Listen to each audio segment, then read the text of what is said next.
Have you ever talked with a friend about a problem, only to realize that he just doesn't seem to grasp why the issue is so important to you? Have you ever presented an idea to a group, and it's met with utter confusion? Or maybe you've been in an argument when the other person suddenly accuses you of not listening to what they're saying at all. What's going on here? The answer is miscommunication, and in some form or another, we've all experienced it. It can lead to confusion, animosity, misunderstanding, or even crashing a multi-million-dollar probe into the surface of Mars. The fact is, even when face-to-face with another person, in the very same room and speaking the same language, human communication is incredibly complex. But the good news is that a basic understanding of what happens when we communicate can help us prevent miscommunication. For decades, researchers have asked what happens when we communicate. One interpretation, called the transmission model, views communication as a message that moves directly from one person to another, similar to someone tossing a ball and walking away.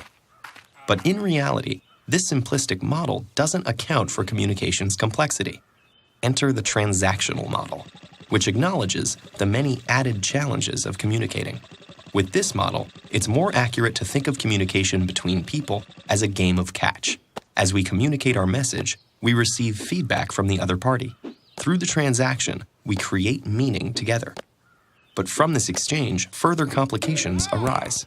It's not like the Star Trek universe, where some characters can Vulcan mind meld, fully sharing thoughts and feelings. As humans, we can't help but send and receive messages through our own subjective lenses. When communicating, one person expresses her interpretation of a message, and the person she's communicating with hears his own interpretation of that message. Our perceptual filters continually shift meanings and interpretations. Remember that game of catch? Imagine it with a lump of clay.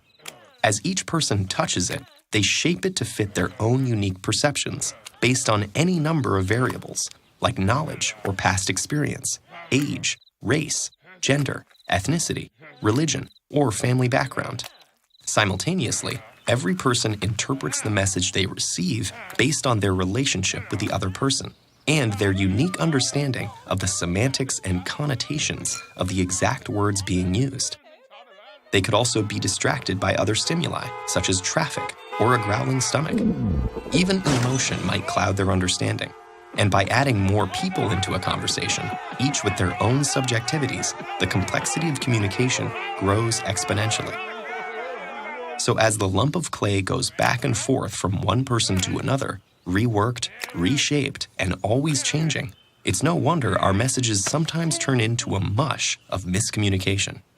But luckily, there are some simple practices that can help us all navigate our daily interactions for better communication.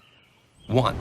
Recognize that passive hearing and active listening are not the same.